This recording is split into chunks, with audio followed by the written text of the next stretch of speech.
Voilà. Donc les deux qui ont fait le jeu, là, vous venez jouer, voir. Les deux qui ont finalisé. L'idée, c'est que l'association Thomas de Yamaoud, avec le concours du SCAC de l'ambassade de France, Thomas a eu l'idée de venir former son équipe pour qu'on donne du sens sur la notion de ce qu'est être animateur. L'animation veut dire prendre le temps, l'accueil des jeunes qui viennent dans nos structures pour donner du sens aux actions que nous menons. Et pas juste dire on accueille du public, ça s'arrête là.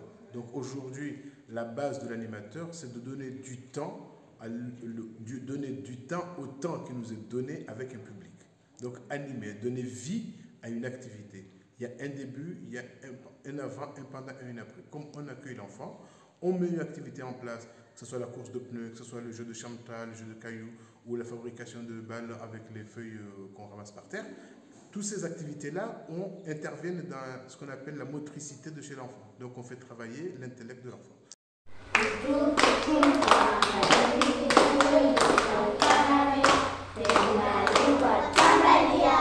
Quelle est la Fatia qui est sortie de la formation? C'est une Fatia fière d'elle-même et encore plus responsable qu'avant et encore plus forte à l'éducation des enfants.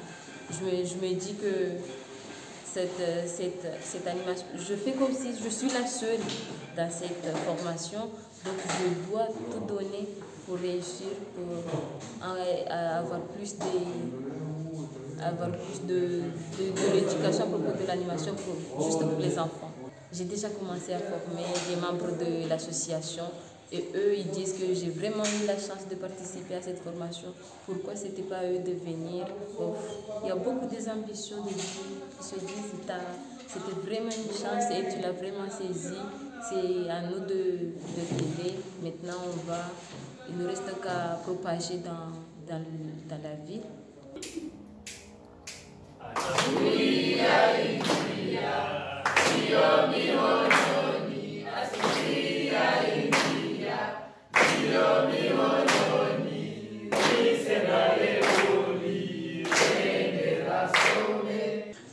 Le Moustapha qui est entré dans la formation, le Moustapha qui est sorti, quelle différence?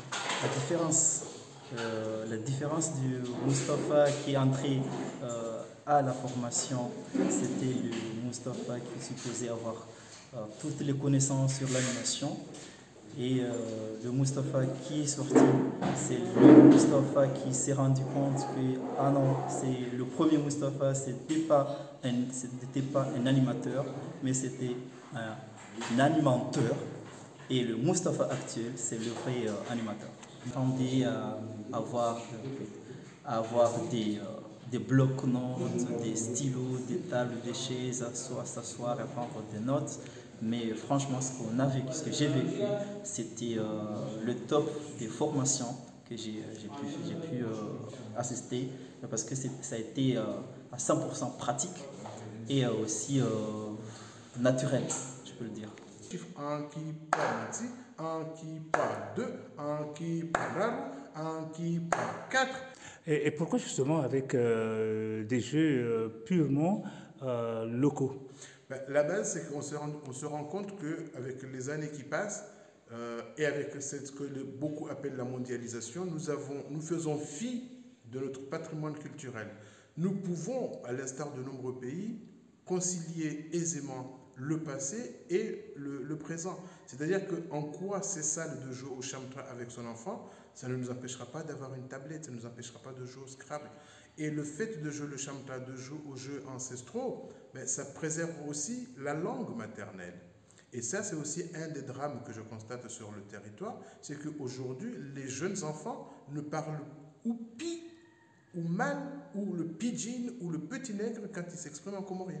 Et c'est une grosse erreur. Donc, nous avons décidé de faire cette formation dans les deux langues, 50% en comorien, 50% en français, pour montrer que les deux langues peuvent cohabiter. Nous avons une langue maternelle que nous devons préserver et nous avons une langue de communication internationale qui est la langue française. Et avec cette langue française, on a une multitude de pays francophones dans lesquels on peut aller travailler. On peut aller, mais nous pouvons nous appuyer sur cette langue française pour aussi développer notre patrimoine culturel. Donc, je donne souvent l'exemple. Il y a un jeu qui s'appelle Anki Poids. Cette activité-là, c'est ça. Quand l'enfant entend le son, le poids, il fait une synchronisation entre le cérébral et le physique. Anki Poids. Monti, on dit Anki Poids. Le poids, on donne le nombre 1. Anki Poids. Monti. On peut le faire en français. Anki Poids 1. Et quand l'enfant entend le poids, il donne le chiffre. Anki Poids Monti. Anki Poids 2. Anki Poids Anki Poids 4. Et on peut jouer en mélangeant les deux langues au niveau de l'apprentissage des langues et du comment calculer. Nous avons les jeux